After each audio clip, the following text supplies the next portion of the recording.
Hare Krishna, dear devotees, welcome to today's Guru Maharaj's glorification session. And today we have with us His Grace Purushottam Krishna Prabhu from South Africa. So, just to give a brief intro about Purushottam Krishna Prabhu. Purushottam Krishna Prabhu stays in Uitenhage, South Africa, with his good wife Shasimukhi Mataji. Prabhuji met Guru Maharaj for the first time during Rath Yatra in Durban in 1989. After following Guru Maharaj, he got a first initiation during Durban Rath Yatra in December 1990, and second in the Srimati Radharani's appearance day 1994 was also in Durban. It was Guru Maharaj's appearance festival period as well. Mataji took initiation during Srimati Radharani's appearance day in New Mayapur, France. It was also Guru Maharaj's festival period then. Eldest daughter took initiation during Guru Maharaj's appearance festival period in Sridham, Mayapur, 1996. It was also Sri Prabhupada's centenary festival also. Youngest daughter still to take, and he is 69 years old, and his, his health is not much good, but he's coping up with his age. So we will request His Grace Purushottam Krishna Prabhu to please come forward, unmute himself, and share some pastimes with Guru Maharaj.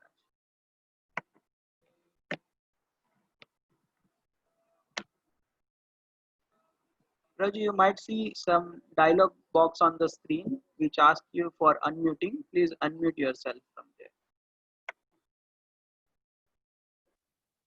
Yes. Hare Krishna. Hare Krishna. We can hear you.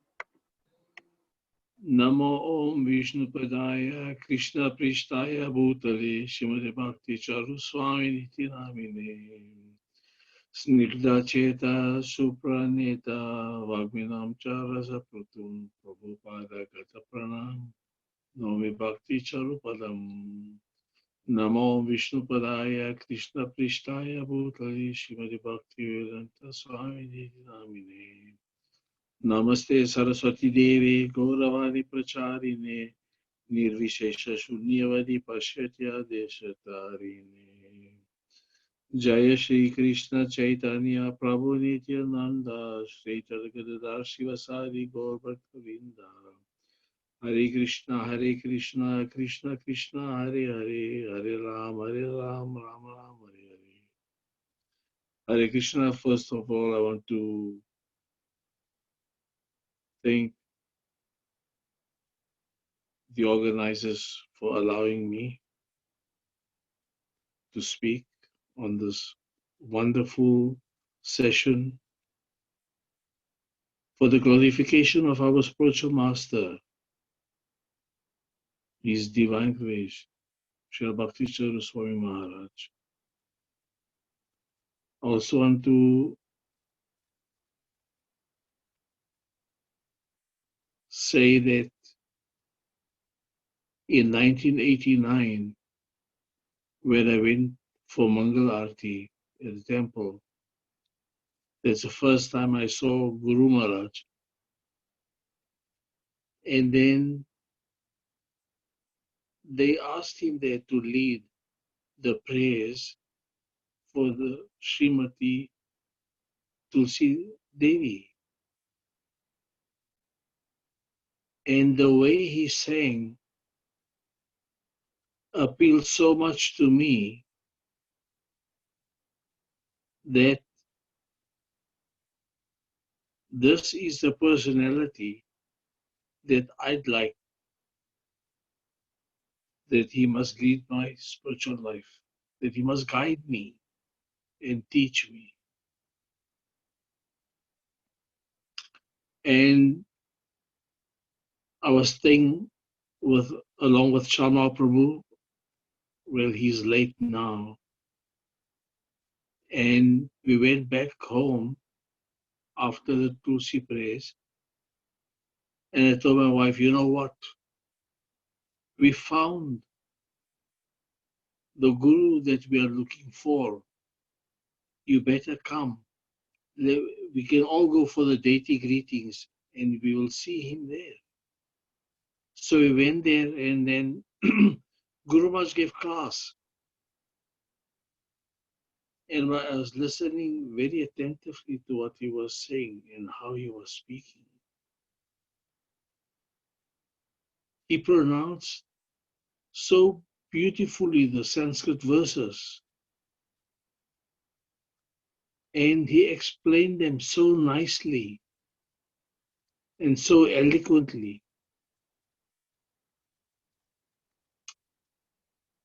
And then at the Rath Yatra, I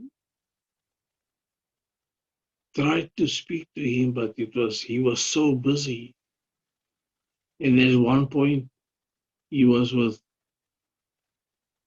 Giriraj Maharaj, and I went up to them and I went to offer my obeisances to Giriraj Maharaj. This was at the site. I spoke to Guru Maharaj for the first time that time. And then I invited him to come to Uitenhage. So I'm sure it was the first time that Guru Maharaj came to know that there was a place like Uitenhage. And I told Guru Maharaj, you know, Guru Maharaj, Uitenhage is by car over 900 kilometers away from here.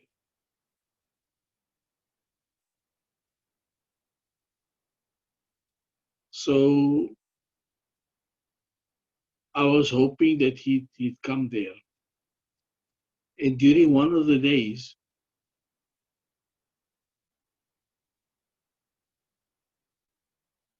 he had done all these programs at the site, and he was going back to the temple.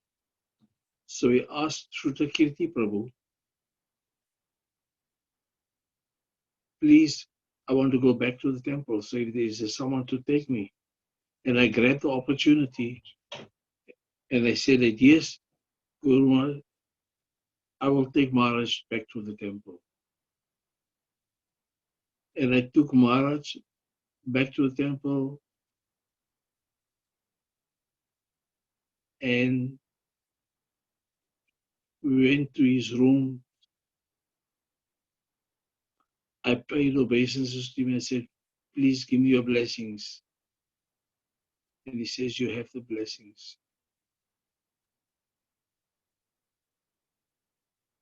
I was very excited. And then in 1990, in May, it was around the third week of May, he came to the Uitenhage. And Balram used to be along there with him, Balram from Switzerland. So he spent the one night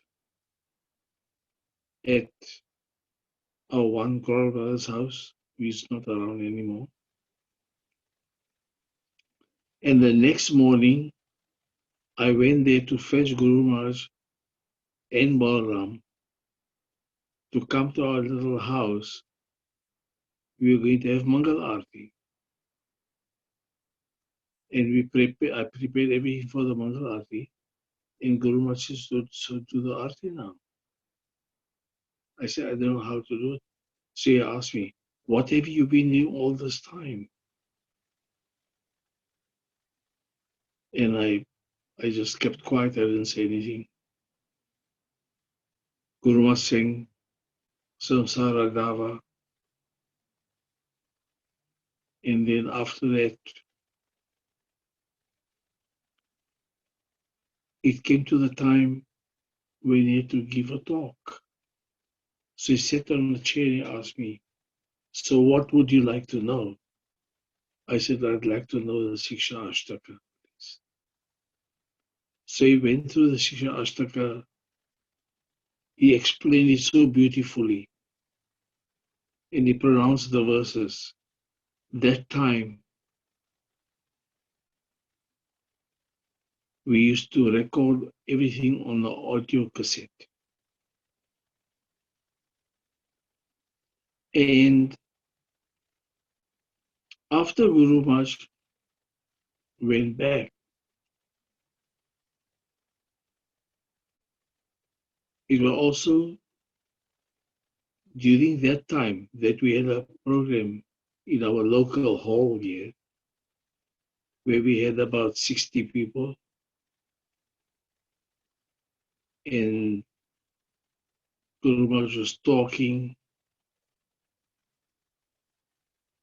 on Krishna consciousness.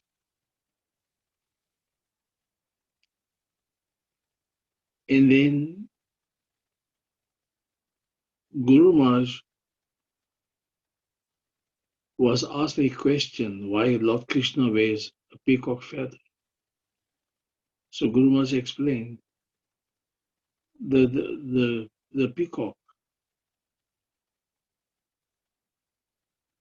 So that was very nice. And then in September sometime, I was speaking to Guru Maharaj. He was in Cape Town. And I said, Maharaj, in my heart, I've accepted you as a Guru Maharaj.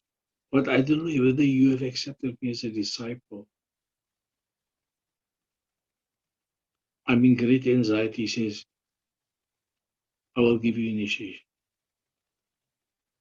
So in 1990 Rath Yatra, this initiation was a surprise. And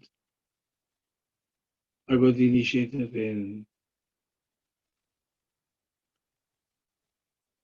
we were altogether 16 candidates taking initiation from different Maharajas. And I was trying to memorize every question that was asked and how the candidates answered. So my turn was last. And I started rattling everything as I remembered. And Guru Maharaj says, you know what? You forgot one regulative principle. So he said, oh yeah, that one. Yes, right. So from that moment onwards, I became very, very much attached to him. His love for the devotees, his love for Srila Prabhupada was a major factor that wanted me to be close to his lotus feet at all times. I tried my best to serve him. And then in beginning of 91, he came to Uitenhage. And we had another hall program. And then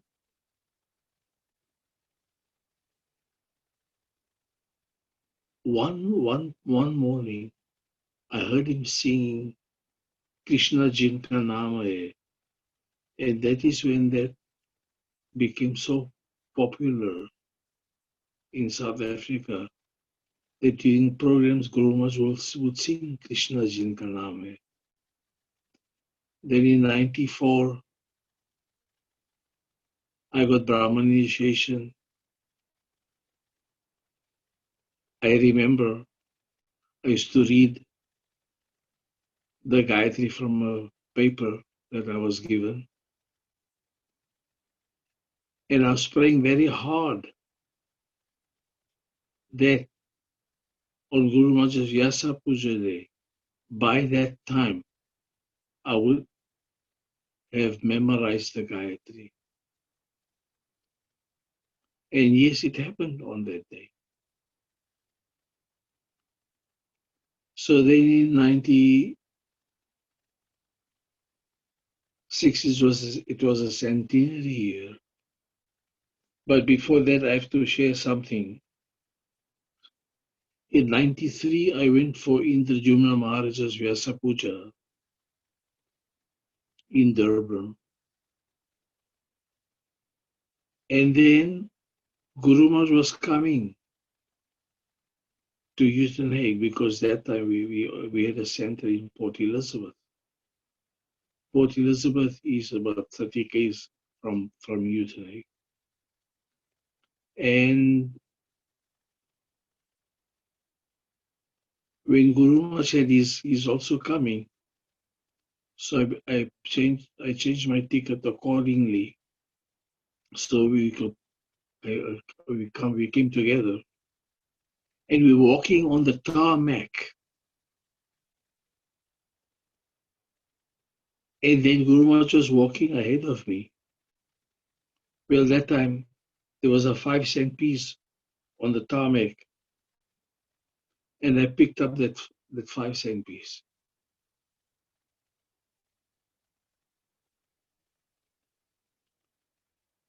Anyway, we sat in a plane. We came back to Port Elizabeth. Then afterwards, Guru Maharaj asked me one question. He says, "That 5-cent didn't belong to you. Why did you take it?"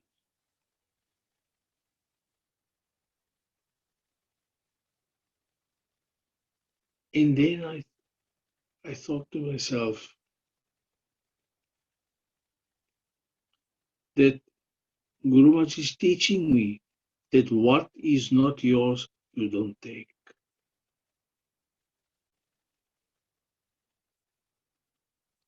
So the learning process was there all the time. And I made it a point to learn the Vaishnava etiquette.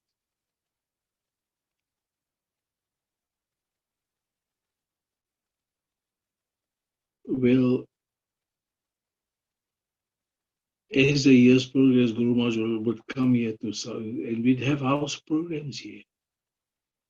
We'd have house programs in Uitenhage, we had house programs in Port Elizabeth.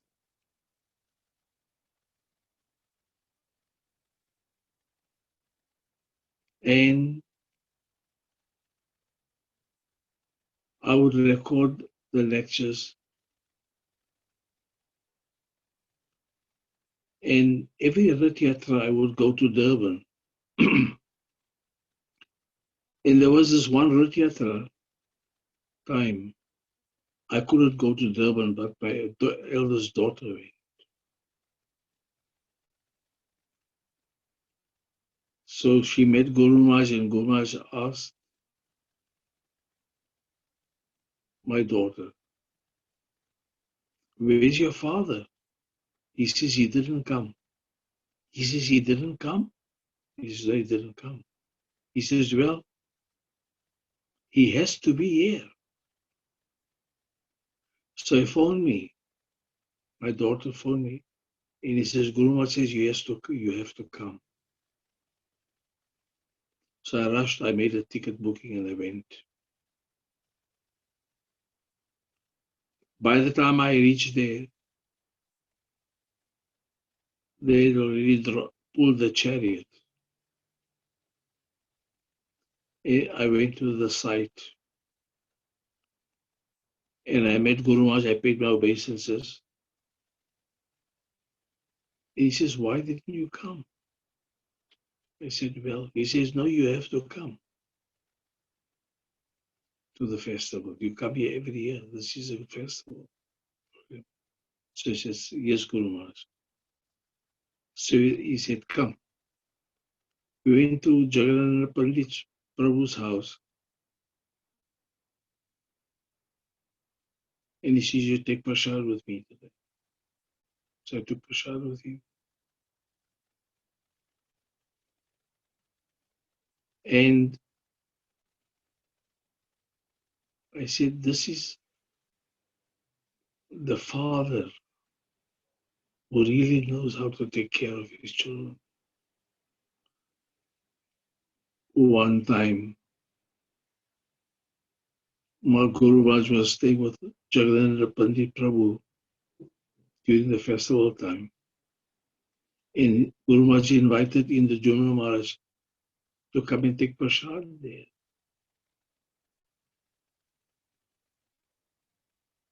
So while I drive the car, so along went with India Jumna Swami and Shama Prabhu, we went there. So Guru Maharaj started cooking, and I wanted to see what he cooks. So he says, you don't have to help. You can go sit one. You can go and sit and chant.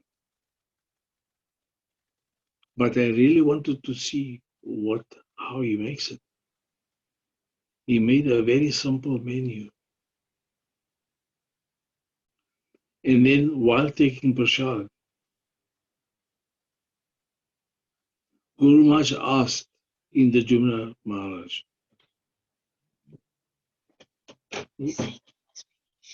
well, Maharaj, to finish, he asked in the Jumna Maharaj, so Maharaj, what do you say about the prasad? He says, so in the Jumna Maharaj replied, he says, you know, Maharaj, what I only tasted in here is bhakti.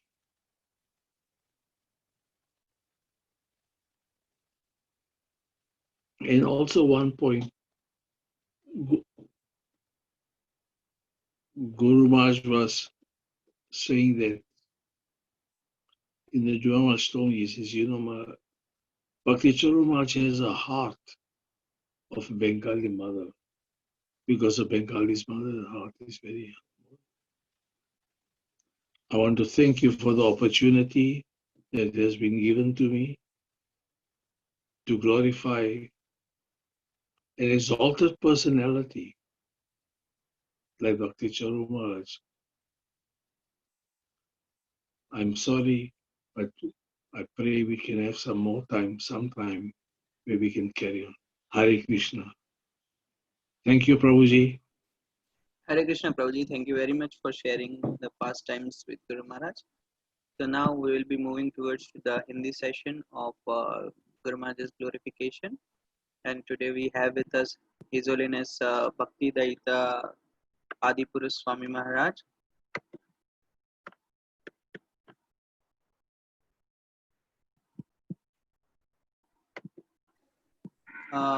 Yes. So just to give us brief intro about Maharaj, I'll speak in Hindi because it's a Hindi session. Bhakti Daita Adipurush Maharaj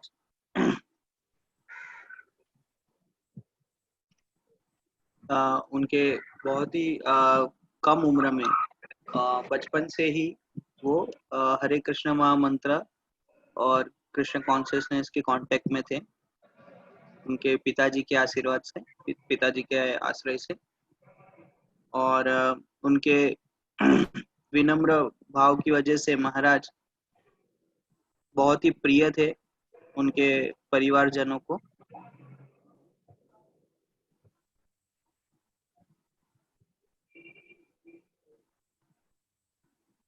महाराज को एक समय पे एक किताब मिली जिसका नाम था वैराग्य विद्या, जो कि इस्कॉन की किताब थी, जो उनको बहुत ही पसंद आई और वो उसके प्रति आकर्षित हुए, प्रभुपाद जी और इस्कॉन के प्रति आकर्षित हुए उसको पढ़ने के बाद। फिर उसमें इस्कॉन कोलकाता का एड्रेस उनको मिला, जिसके माध्यम से महाराज वहां पर संपर्क कर पाए।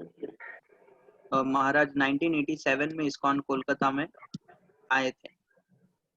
और वहाँ पर ज्वाइन करके उन्होंने वहीं से टेंपल ज्वाइन करके उनकी सर्विसेज शुरू की। महाराज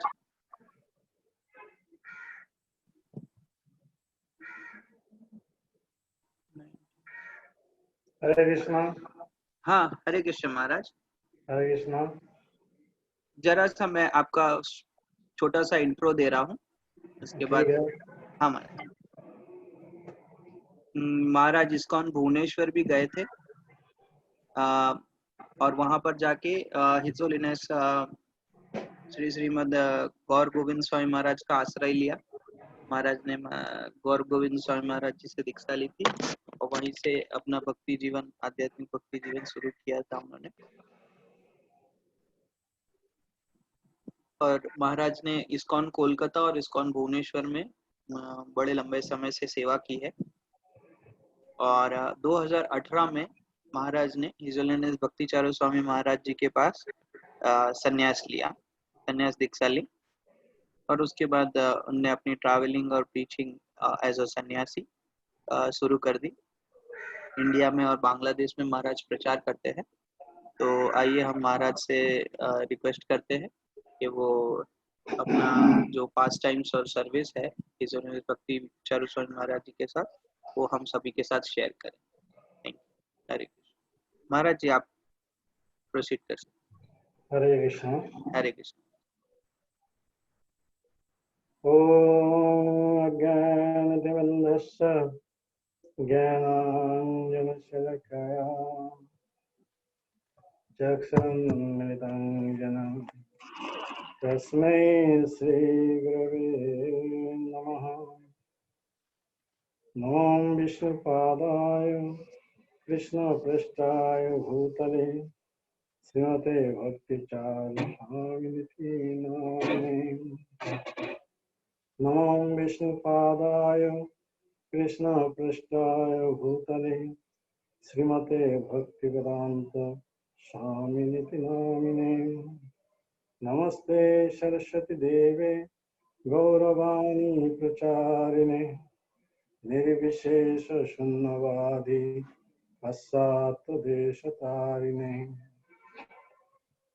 वाञ्छाकल्पतरुभ्यश्च कृपा सिन्धुभ्यैव च पतितानां पावनेभ्यो वैष्णवेभ्यो नमो नमः। जय श्री कृष्ण चैतन्य प्रभु नित्यानंद श्री अद्वैत गदाधर श्रीवासादि गौर भक्त वृंद। हरे कृष्णा कृष्णा कृष्णा हरे हरे हरे राम राम राम हरे हरे। हरे कृष्णा। 1987 में जब मैं कलकत्ता इस्कॉन मंदिर में ज्वाइन किया था, उसी समय हर प्रकार के सेवा करते हुए भी श्रीमद भक्ति राघव महाराज की सेवा करता था। उसी समय भक्ति चारू स्वामी गुरु महाराज विदेश में प्रचार कर रहे थे।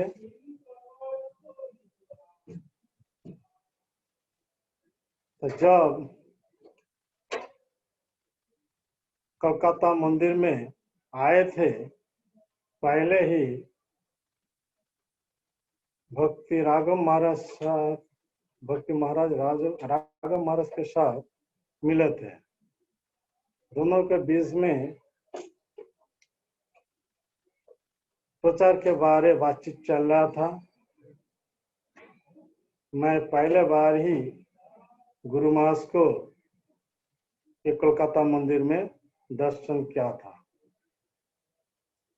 गुरु महाराज मंगल आरती में आते थे, अगले भक्तों के साथ साप्ताहिक जो गीता पर श्लोक आवृत्ति करना है करते थे। रथयात्रा संडे फेस्ट के दिन लाइन मेंबर को लिए बंगाली में क्लास देते थे। रथ यात्रा के समय रथ पर बैठ कर के भक्तों के बीच में जगन्नाथ जी के प्रसाद फ्रूट प्रसाद फेंकते थे। गुंडीचा मंदिर में विदेशी महाराजों ने जब अंग्रेजी में लेक्चर देते थे, गुरु महाराज बंगाली को लिए बंगाली भाषा को अनुवाद करके सुनाते थे।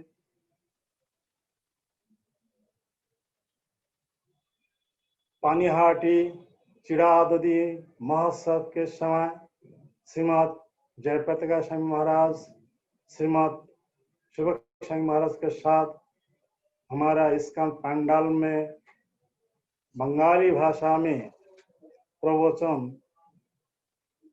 देते थे, सुना था। उसी साल 1987 पहले बार ही गुरु महाराज गुरु के रूप से कलकत्ता मंदिर में चैतन्य दास साथ और 3 माताजी को दीक्षा दिए थे। इसके बाद मैं 4 महीना के बाद कलकत्ता मंदिर छोड़ करके भुवनेश्वर मंदिर में चला गया। अवसर आदि प्रभु कुछ दिन के लिए मुझे भुवनेश्वर मंदिर को भेजा था, लेकिन वहां पे जाके मैं रह गया। उसी समय गुरु महाराज अनेक बार हमारे भुवनेश्वर मंदिर में आते थे। हमारे गुरुदेव श्री गौर गोविंद महाराज के साथ मिलते थे। दोनों को बीच में प्रचार के बारे में बातचीत चल रहा था, सुना था। हमारा भुवनेश्वर मंदिर में क्लास देते थे और विदेशी शिष्यों को लेकर के और अलग अलग भक्तों के साथ जगन्नाथ पुरी में जब आते थे टूर लेकर के, चैतन्य महाप्रभु के लीला स्थल दर्शन करने के बाद, जगन्नाथ जी के दर्शन करने के बाद लिंगराज मंदिर में आते थे। लिंगराज, अनंत वासुदेव, केदार गौरी, बिंदु सरोवर, ये सब दर्शन करने के बाद भुवनेश्वर मंदिर में आते थे। तो भुवनेश्वर मंदिर में जब आते थे, हमारे गुरुदेव श्री गौर गोविंद स्वामी महाराज के साथ मिलते थे। अनेक बार ऐसा ही गुरु महाराज को देखा था, लेकिन कभी गुरु महाराज के साथ पहचान नहीं हो पाया। एक बार हमारे गुरुदेव श्री गौर गोविंद स्वामी महाराज जब 1996 में मायापुर जीवीसी मीटिंग के समय भगवान के बारे बोलने के समय अप्रकट लीला जब प्रकट किए थे, तो उसी समय हमारे भुवनेश्वर भक्तों के सांत्वना देने के लिए श्रीमद भक्ति स्वरूप दामोदर महाराज, श्रीमद राधानाथ स्वामी महाराज, श्रीमद गोपाल कृष्ण महाराज के साथ आए थे। आके श्रीला नरोत्तम दास ठाकुर जी के जो गीत है, जिया नीलो प्रेमधन करुणा प्रचुर, गुरु महाराज ये गीत गा के हर भक्तों को रोने में डाल दे। ऐसे ही गुरु महाराज को अनेक बार मैं भुवनेश्वर मंदिर में दर्शन किया था। इसके बाद जब गुरु महाराज 1997 में भुवनेश्वर मंदिर में आए थे, तब एक बार मैं गुरु महाराज को पूछा था गुरु महाराज, आप तो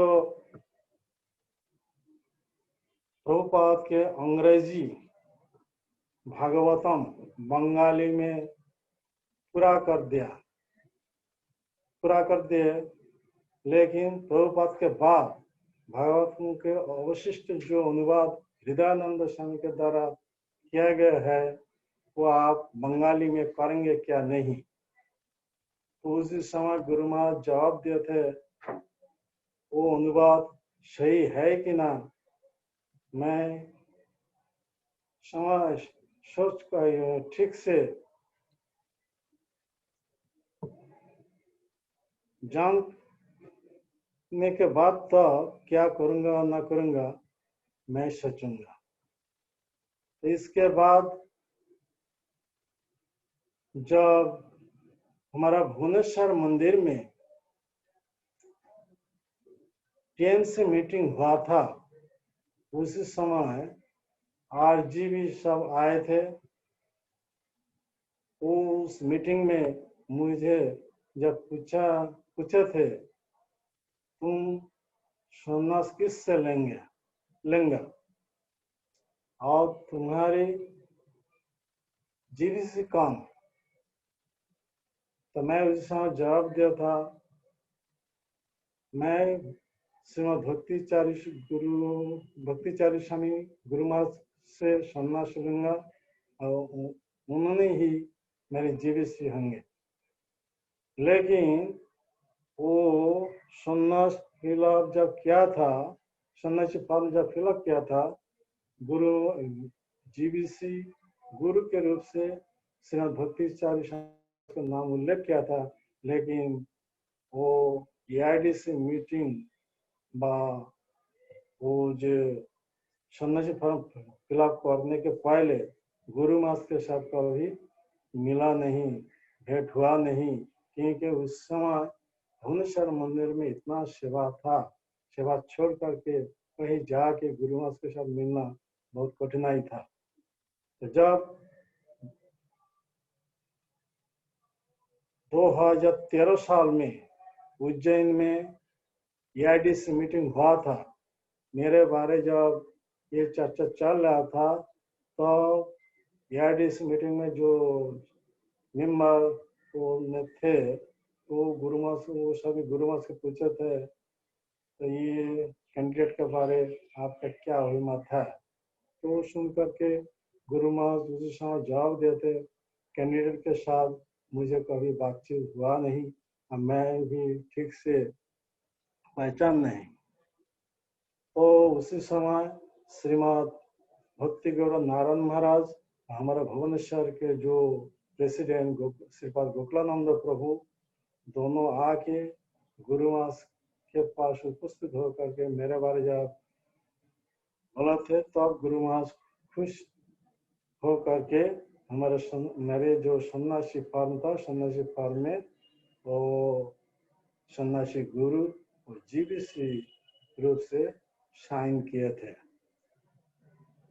जिसका परिणाम स्वरूप 2018 साल में हमारे सन्यासी चेयरमैन श्रीपाद प्रहलानंद स्वामी महाराज ने अनुमोदन किए सन्यास लेने के लिए। तो उसी समय गुरु महाराज मायापुर में थे। गुरु महाराज के पास आके जब मैं सन्यास लेने के बाद पूछा, गुरु महाराज तब जवाब देते, मैं अभी अमेरिका में निकल जाऊंगा, क्योंकि हमारा एक प्रोजेक्ट चल रहा है। जब मैं रथ यात्रा के समय कलकत्ता में आऊंगा तब तुमको सन्यास दीक्षा दूंगा। तो ठीक है, गुरु महाराज के साथ ये बातचीत हुआ था सन्यास लेने के बारे, लेकिन गुरु महाराज उसी समय प्रोजेक्ट में इतना इन्वॉल्व हो गए थे तो रथ यात्रा के समय आए नहीं। तब मैं फोन करके श्रीमद भक्ति प्रेम स्वामी महाराज के पूछ रहा था कि गुरु महाराज कब आएंगे और मुझे कब सन्यास देंगे। तो उसी समय भक्ति प्रेम स्वामी महाराज SMS करके मेरे विषय गुरु महाराज से पूछे थे। तो गुरु महाराज जवाब देते, जो व्यास पूजा के समय उसको बोलो उज्जैन में आना। उज्जैन दंड लेकर के जब आएंगे तब उज्जैन में मैं उसको सन्यास दीक्षा दूंगा। उसी समय भक्ति प्रेम स्वामी महाराज फोन करके मुझे बताए, आप मायापुर जो गुरुकुल है, गुरुकुल से ये सन्यास दंड बना करके उज्जैन में आ जाइए और व्यास पूजा के समय गुरु महाराज आपको सन्यास देंगे। तो मैं ऐसा ही भक्ति प्रेम महाराज के माध्यम से ऐसा ही उनका निर्देश से मैं ऐसा ही सन्यास दंड प्रस्तुत करके जब 2018 साल में ये उज्जैन में आया था गुरु महाराज के व्यास पूजा के समय, तो राधा अष्टमी के अगले दिन एक साथ में 3 प्रकार के दीक्षा चल रहा था, हरिनाम दीक्षा, ब्राह्मण दीक्षा और सन्यास दीक्षा। तो सन्यास देने से पहले गुरु महाराज सन्यास ड्रेस दे करके बोले थे, तुम जाके सन्यास ड्रेस पहन करके इधर आओ। और फिर भी पूछा था सन्यास ड्रेस कैसा पहनता तुमको पता है? मैं जवाब दिया था नहीं, इसके बारे में मुझे कोई पता नहीं है। तब तो गुरु महाराज भक्ति प्रेम स्वामी महाराज को मेरे साथ भेजे थे। भक्ति प्रेम स्वामी महाराज आके सन्यास ड्रेस मुझे पहन कर दे। इसके बाद सन्यास ड्रेस पहन करके जब वो पंडाल में उपस्थित गए और सन्यास देने से पहले गुरु महाराज उसी समय बोले, श्रील गौर गोविंद सिंह महाराज जो नाम रखे हैं वो नाम मैं चेंज नहीं कर सकूंगा। तब इस्कॉन के नियम के अनुसार उस नाम के पहले ये भक्ति द्वैत ये 2 शब्द जोड़ करके तुम्हारे सन्यासी नाम ये है भक्ति द्वैत आदि पुरुष स्वामी। फिर भी बताया ये इस्कॉन है, तुमको अच्छा तरह अंग्रेजी सीखना है, अंग्रेजी में प्रचार करना है, विदेश में जाना है। तो मैंने जवाब दिया, गुरु महाराज मैं धीरे धीरे अंग्रेजी में क्लास शुरू कर दिया। तो तब गुरु महाराज सुन करके बहुत खुश हो करके बोल रहे थे, वेरी गुड, ठीक है, ये पहले बार मेरे प्रति गुरु महाराज के आदेश है। इसके पहले एक बार आदेश किए थे जब 2016 में जब उज्जैन में आया था, वो कार्तिक महीना के समय, उसी समय श्रीपाद केशव प्रभु अगले सभी भक्तों के साथ मुझे ले गए थे नगर कीर्तन करने के लिए। तो नगर कीर्तन के बाद जब एक भक्त के घर में उपस्थित हो गए, तो उसी समय उस भक्त के घर में नृत्य कीर्तन के बाद, दामोदर के दीपदान के बाद सब छत पर बैठ गए। तो भक्तों लोग प्रसाद पाने के पहले दामोदर के बारे को सुनने के लिए प्रस्तुत हो गए। तो माइक्रोफोन लेकर के केशव प्रभु के सामने खड़ा कर दिया और केशव प्रभु क्या कि वो माइक्रोफोन लेकर के मेरे सामने में रख दिया। दे करके बोले हैं, आप दामोदर के बारे कुछ बोले हैं। लेकिन उस समय हिंदी शब्द भी एक भी कभी भूला नहीं। ये शर्म की बात है, तो शर्म से अपना को बचाने के लिए वो हिंदी में उस समय वो दामोदर लीला के बारे जब बोल रहा था तो सभी भक्त तो बहुत खुश हो गए। और क्लास के बाद केशव प्रभु ने बोले, आप तो कभी हिंदी में एक बात तो बोले नहीं, आप बहुत अच्छा तरह हिंदी में तो दामोदर के लीला व्यक्त किए हैं। तो इसके बाद वो उज्जैन मंदिर में वो 1 महीना जब था तो 1 महीना में 10-12 वो new devotee class, Bhagavatam class Hindi में दिया था। उस समय एक बार गुरु महाराज के पास आके जब मैं प्रणाम करके बोल रहा था, गुरु महाराज मैं अभी हिंदी में भागवतम क्लास दे रहा हूँ। तो गुरु महाराज सुनकर बहुत खुश होकर के बोला, वेरी गुड, लेकिन तुमको अंग्रेजी में क्लास देना होगा, क्योंकि इसका है ये तुमको अंग्रेजी अच्छा तरह जानना चाहिए और अंग्रेजी में प्रचार करना चाहिए, तुमको विदेश में जाना है। तो ये मेरे प्रति गुरु महाराज का यही तो उपदेश है।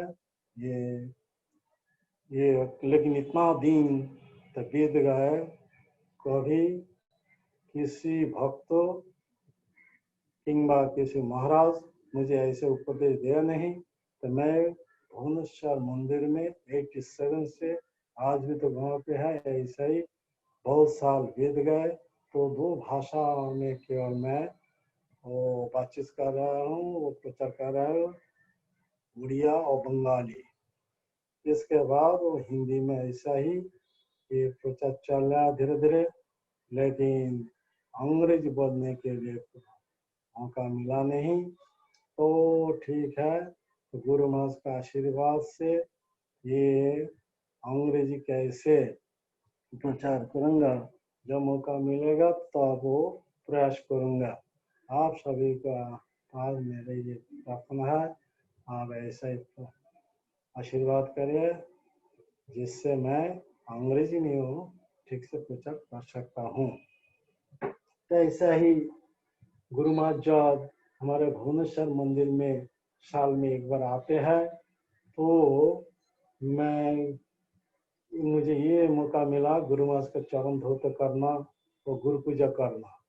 तो ये ऐसा मिला। तो एक बार गुरु महाराज 2018 साल में भुवनेश्वर में आए थे। उसी समय श्री क्षेत्र पुरी धाम जो टोटा गोपीनाथ है वहाँ पे दीक्षा उत्सव आयोजन किया। तो वहाँ पे हरिनाम वो ब्राह्मण दिक्कत चल रहा था। तो उस समय मैं उपस्थित था। तो उसी समय मैं गुरु महाराज के पास आके प्रणाम करके जब बोल रहा था, गुरु महाराज ये दंड ले करके वो मुस्लिम कंट्री बांग्लादेश में जाना बहुत कठिनाई है, परेशान है, क्योंकि वो ट्रेन फ्लाइट से जब जा रहा था तो दंडो पकड़ करके लेना बहुत परेशान है। तो ये बहुत सारे अप्रोच करते हैं। तो मैं क्या करूं, होल्डिंग दंड कर सकता हूँ। तो गुरु महाराज बोले थे, मैं अपना दंड 10 साल ले करके घुमा करके सब प्रचार किया था। तुम नवीन सन्यासी हो, तुमका ऐसा ही ये दंड ले करके मिनिमम 10 साल ऐसे घूमना है। ये मेरे प्रति गुरु महाराज का आदेश है। ऐसा ही तो जो दंड मिला है वो दंड ले करके घूमना है, ऐसा ही गुरु महाराज आदेश किए। ऐसा ही अनेक बार गुरु महाराज के साथ ऐसा ही अनेक बार मैं गुरु महाराज को ऐसे ही भुवनेश्वर मंदिर में दर्शन किया है। और ऐसे गुरु महाराज के मुख से ये भागवतम सुना था। और ऐसा ही ये पहला बार गुरु महाराज मेरे प्रति सन्यास लेने के समय आदेश किया था।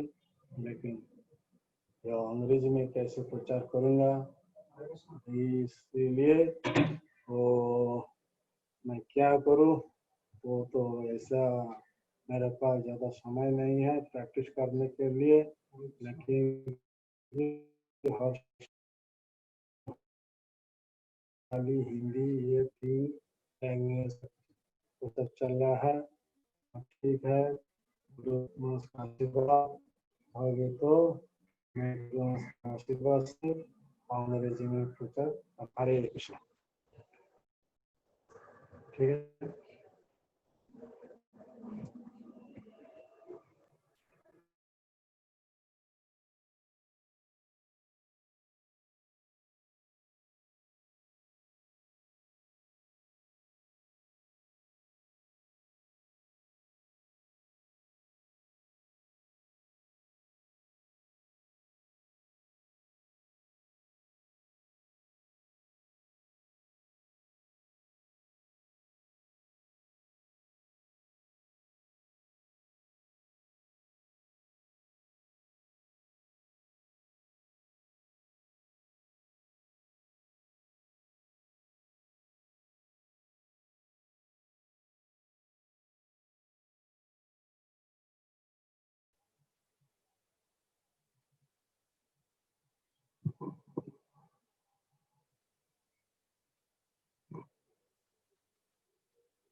हरे कृष्ण महाराज।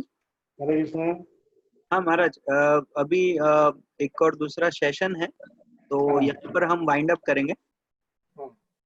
ठीक है। बहुत बहुत धन्यवाद महाराज, आपने गुरु महाराज के पास टाइम शेयर किया हम सभी के साथ। अच्छा, वो 20 मिनट हो गया? हाँ, आधा घंटा हो गया महाराज। आधा घंटा हो गया था, ठीक है। हाँ। जी जी महाराज। अच्छा, मैं जो हिंदी में बोल रहा था वो ठीक था? हाँ महाराज।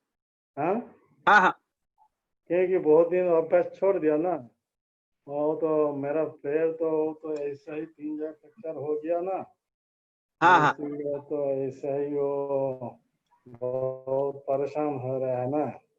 हाँ हाँ। किस ठीक है हिसाब महाराज। से बैठ करके मैं डाला था, तो जो डाला था हिंदी में से समझ सकता है ना? जी महाराज। आप सब समझ गए? आप सब समझ गए? हाँ, जी मैं जो महाराज। बोला। हाँ, तो ठीक है, थैंक यू। थैंक यू महाराज। Thank you. हरे कृष्ण। हरे कृष्ण। तो अब हम मिलेंगे अगले रविवार और दूसरे भक्तों के साथ जो गुरु महाराज की ग्लोरिफिकेशन शेयर करेंगे। तब तक के लिए धन्यवाद। हरे कृष्ण। अच्छा, अभी चल रहा है अगले भक्तों का